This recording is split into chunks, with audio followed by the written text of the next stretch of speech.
Chris, good to see you. This is Barbara Guess. Nice to meet you. Hello, Barbara. She's an adjuster with AG Primary Insurance, and I'm working the fire at 209 Sherman Avenue for them.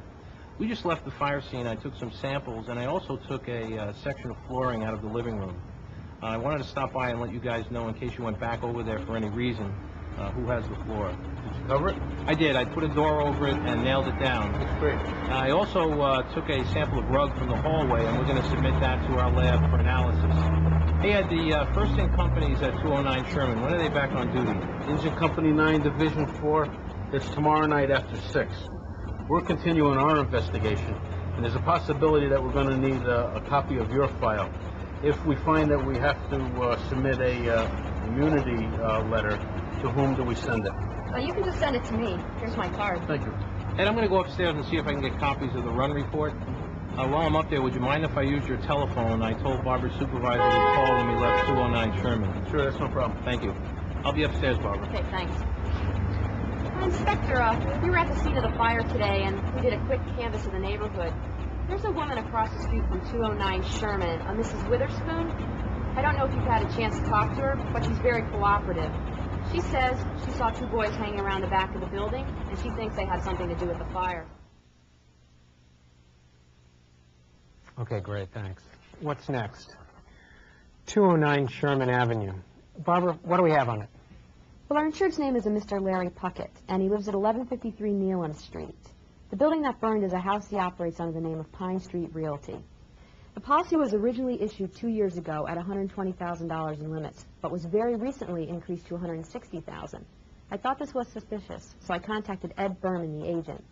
Turns out the policy is coming up for renewal, and Ed discussed increasing the limits with the insured, taking into account some recent renovations to the building and some ongoing renovations. Also, our investigator has confirmed that the fire was incendiary, so I've taken samples and had them sent to the lab. I've interviewed the insured and the tenant. I've also reviewed the underwriting file. There's one problem with the application. It's not signed. Signature on file is all I have. That's a real problem. Agents just don't seem to understand that a signature on file is not binding. We really need to do something about that. Okay, Barbara, what else do you have? Well, the insured states he was at home on the day of the fire doing some repairs around his house, and that he first learned of the fire from a call he received from the police department. And this was about noon. He says he left his house immediately and went to the scene of the fire and identified himself to the police. Now, the apartment was unoccupied on the day of the fire. Our insured asked the tenant to vacate so some repairs could be done to the building. Contractors were scheduled to be working in the building just prior to the fire. Our insured voiced some concern that they were responsible in some way for the fire. I talked to the contractor. It turns out he got held up at a previous job and never made it to 209 Sherman. They were never in the building and no work was done. The insured says the police think there was a break-in. Did you talk to the police? Yes, I spoke to a Detective Rachi. He confirmed a possible forced entry, and he took the entire door frame as evidence.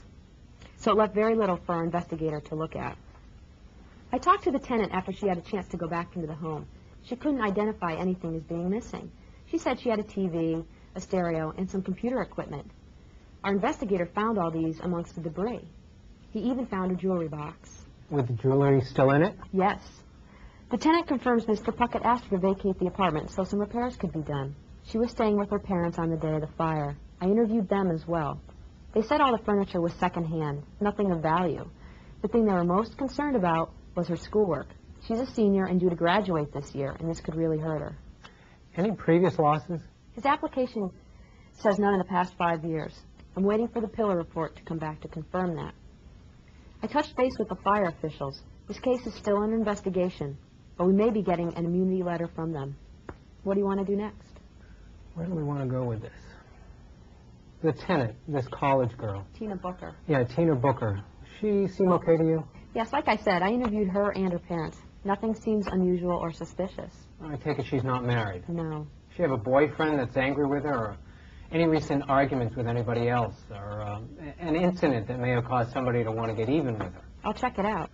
You mentioned our insured runs a realty agency. Does he have any other policies with us? No. Anything unusual in the underwriting file? Apart from the close timing of the recent increase in coverage, no. In his application, Mr. Puckett lists a total of 8 properties. 209 Sherman Avenue is the only one on our books. I contacted the mortgage company listed on his application. He's had an occasional late payment or two, which isn't unusual considering today's economy. And technically, he's a month late now. Okay. Well, we do have an incendiary fire. We want to eliminate our insured as having any motive or opportunity as quickly as possible. First, let's verify his presence at home on the day of the fire. Have our investigator do a canvass of the neighborhood. Second, check City Hall. Let's get a tax history on this property. Look for housing code violations, liens, anything like that.